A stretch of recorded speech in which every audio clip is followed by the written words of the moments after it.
ಇಂದು ಚಿಕ್ಕೋಡಿ ನಿರೀಕ್ಷಣಾ ಮಂದಿರದಲ್ಲಿ ಕಿತ್ತೂರು ಕರ್ನಾಟಕ ಸೇನೆ ಶೈಕ್ಷಣಿಕ ಜಿಲ್ಲೆ ಚಿಕ್ಕೋಡಿ ವತಿಯಿಂದ ಸಭೆ ನಡೆಸಲಾಯಿತು.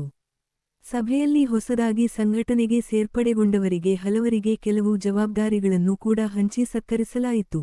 ಈ ಹಿಂದೆ ಚಿಕ್ಕೋಡಿ ತಾಲೂಕಾ ಅಧ್ಯಕ್ಷರಾಗಿದ್ದ ಶ್ರೀ ನಾಗೇಶ್ ಕಾಡಾಪುರೆಯವರನ್ನು ಜಿಲ್ಲಾ ಸಂಚಾಲಕ ಸ್ಥಾನಕ್ಕೆ ಬಡ್ತಿ ನೀಡಿ, ಕಳೆದ 1 ವರ್ಷದಿಂದ ಚಿಕ್ಕೋಡಿ ನಗರ ಘಟಕದ ಅಧ್ಯಕ್ಷರಾಗಿ ಕೆಲಸ ಮಾಡಿದ ಶ್ರೀ ಶ್ರವಣಕುಮಾರ ಗುಡೆ ಅವರನ್ನು ಚಿಕ್ಕೋಡಿ ತಾಲೂಕಿನ ಅಧ್ಯಕ್ಷರನ್ನಾಗಿ ಆಯ್ಕೆ ಮಾಡಲಾಯಿತು.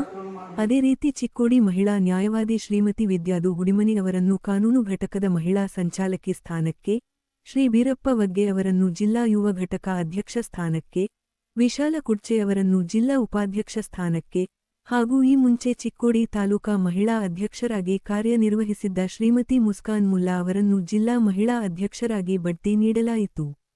ಈ ಸಂದರ್ಭದಲ್ಲಿ ಶೈಕ್ಷಣಿಕ ಜಿಲ್ಲೆ ಚಿಕ್ಕೋಡಿ ಅಧ್ಯಕ್ಷರಾದ ಶ್ರೀ ನಾಗೇಶ್ ಮಾಳಿ, ಜಿಲ್ಲಾ ಮಹಿಳಾ ಘಟಕದ ಉಪಾಧ್ಯಕ್ಷರಾದ ಶ್ರೀಮತಿ ರೇಣುಕಾ ಕಾಡಾಪೂರೆ, ತಾಲೂಕಾ ಮಹಿಳಾ ಉಪಾಧ್ಯಕ್ಷರಾದ ಶ್ರೀಮತಿ ಸಲೋನಿ ನದಾಫ್, ಅರುಣ ಕಮತೆ, ರಾಜು ಹಲಸೊಡೆ, ರಾಜೇಂದ್ರ ಪಾಟೀಲ, ಸುರೇಶ ಬ್ಯಾಕುಡೆ ಹಾಗೂ ಯುವಕರು ಉಪಸ್ಥಿತರಿದ್ದರು.